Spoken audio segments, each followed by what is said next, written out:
राजनीति के मास्टरमाइंड।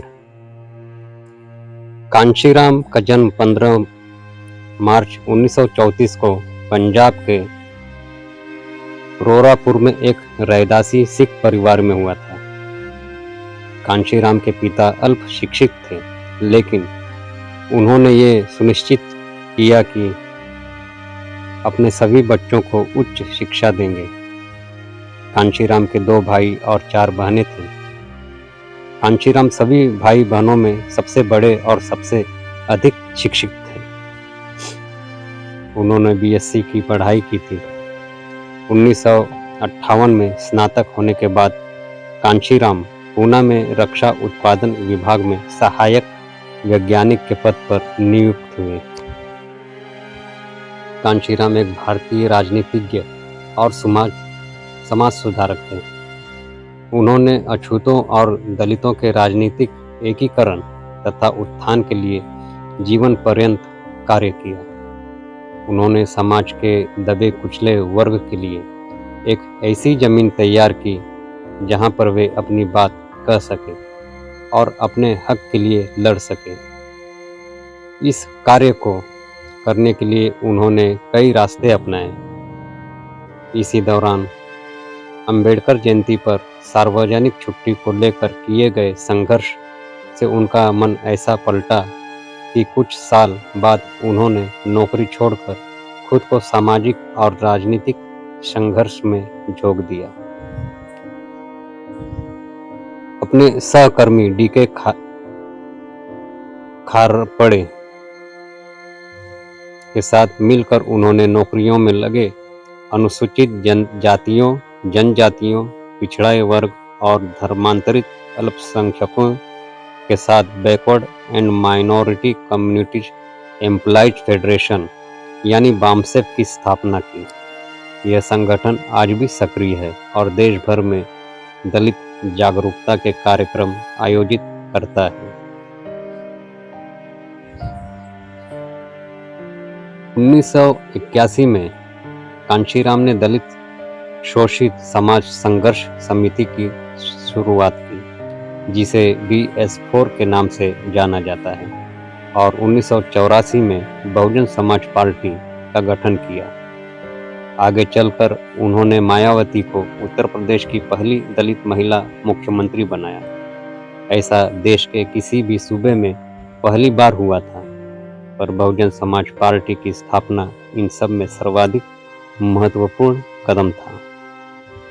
मान्यवर कांशीराम ने अपना पूरा जीवन पिछड़े वर्ग के लोगों की उन्नति के लिए और उन्हें एक मजबूत और संगठित आवाज देने के लिए समर्पित कर दिया। वे आजीवन अविवाहित रहे और अपना समग्र जीवन पिछड़े लोगों की लड़ाई और उन्हें मजबूत बनाने में समर्पित कर दिया। अपने राजनीतिक और सामाजिक संघर्ष के दौरान मान्यवर कांशीराम ने उनके मुताबिक ब्राह्मणवाद से प्रभावित या उससे जुड़े हर चीज का बेहद तीखे शब्दों में विरोध किया।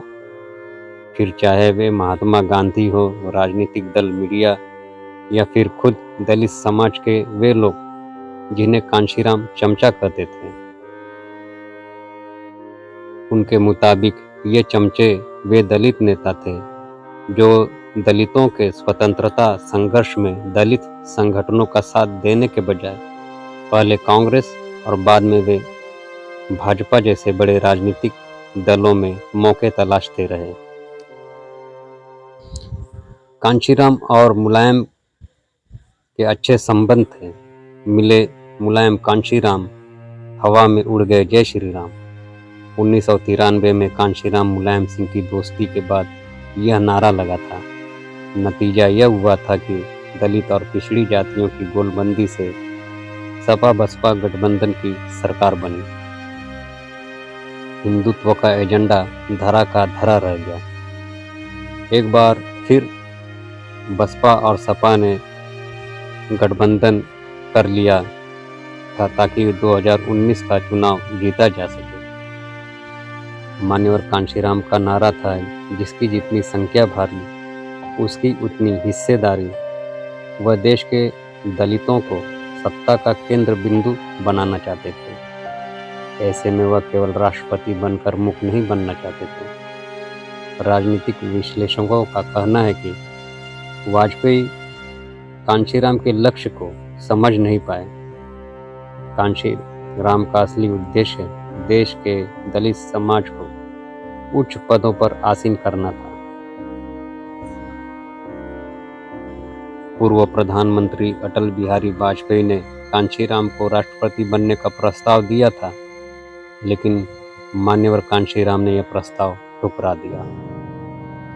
उन्होंने कहा कि वे राष्ट्रपति नहीं बल्कि प्रधानमंत्री बनना चाहते हैं। जिसकी जितनी संख्या भारी उसकी उतनी हिस्सेदारी का नारा देने वाले मान्यवर कांशीराम सत्ता को दलित की चौखट तक लाना चाहते थे। वे राष्ट्रपति बनकर चुपचाप अलग बैठने के लिए तैयार नहीं हुए।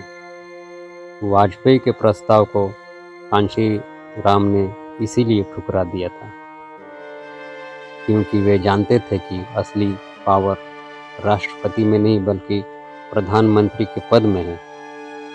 वह जानते थे कि राष्ट्रपति बनाकर उन्हें चुपचाप बैठा दिया जाएगा, इसके लिए वे तैयार नहीं थे। इसलिए तब मान्यवर कांशीराम ने वाजपेयी से कहा था कि अटल बिहारी वाजपेयी का ये बयान याद रखा जाना चाहिए। मुलायम और कांशीराम मेरे पैर में कांटे की तरह चुप रहे थे, इसलिए हमने एक कांटे मुलायम सिंह को निकालने के लिए दूसरा कांटा कांशीराम और मायावती को उठाया, और जब पहला कांटा निकल गया तो दोनों कांटे फेंक दिए। राष्ट्रपति नहीं बल्कि प्रधानमंत्री बनना चाहते थे मान्यवर कांशीराम, और उनकी विचारधारा को मानने वाले लोग कहते हैं कि इन जैसे नेताओं ने दलित संघर्षों को कमजोर करने का काम कामयाबी से किया।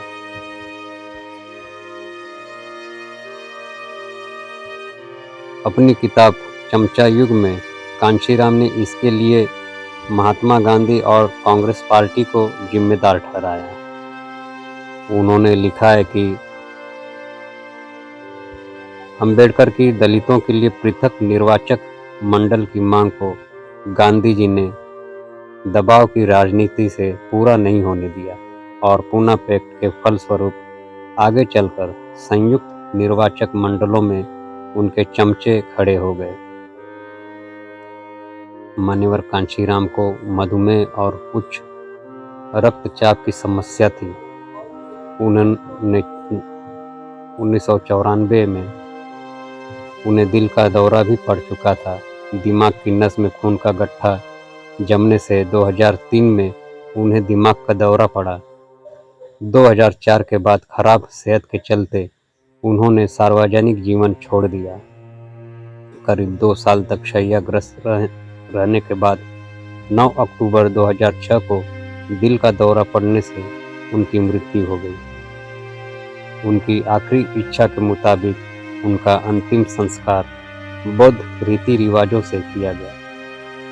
मान्यवर कांशीराम की सबसे महत्वपूर्ण विरासत उनके द्वारा स्थापित किया गया राजनीतिक दल बहुजन समाज पार्टी।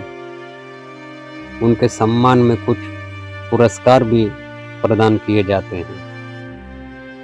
इन पुरस्कारों में कांशीराम अंतर्राष्ट्रीय खेल कूद पुरस्कार, जिसमें 10 लाख रुपए दिए जाते हैं। कांशीराम कला रत्न पुरस्कार 5 लाख दिए जाते हैं, और कांशीराम भाषा रत्न सम्मान, जिनमें 2.5 लाख शामिल है। उत्तर प्रदेश में एक जिले का नाम कांशीराम नगर भी रखा गया है। इस जिले का नामकरण 15 अप्रैल 2008 को किया गया था। बहुजन महापुरुष को कोटि कोटि नमन।